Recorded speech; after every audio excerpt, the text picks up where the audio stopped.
নমস্কার বন্ধুরা, চলে এলাম আবারও আরেকটি সুন্দর ভিডিও নিয়ে। আর সেই ভিডিওটা হলো গাছি। যাদের মধ্যে আছে তারা অবশ্যই জানো, কিন্তু যাদের মধ্যে নেই তারা দেখো, খুব ভালো লাগবে।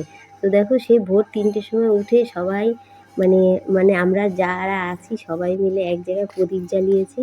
আর বাড়ির সবাই মিলে একটা প্রদীপের সবার নামে নামে একটা করে পোলতা ধরানো হয়েছে। তো এটা দেখা হয় আয়ু, যে কার কতটা আয়ু আছে। যার পোলতাটা নাকি আগে নিভে যাবে তার আয়ু তত কম, আর যার পোলতা যত বেশি জ্বলবে তো সেটাই মানে বিবেচনা করে আগেকার দিনের লোক এইভাবে একটা তাদের।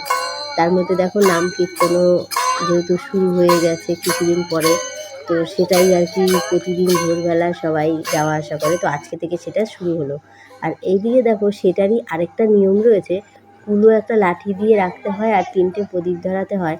আর এখানে দেখো, বিচুলি দিয়ে ধরানো হয়েছে। আর ওর মধ্যে কিন্তু আর কী দেখো লাগে এই পুজোতে। এই পুজোতে কি দারুণ, একটা এত সুন্দর একটা দৃশ্য, তোমরা না দেখলে বিশ্বাস করবে না। আর এই প্রদীপ কিন্তু সব জায়গাতেই দিতে হয়, তুলসীতলা বলো, ঘরের বারান্দা বলো, ঘর বলো, এমনকি গাছে পর্যন্ত দিতে হয়।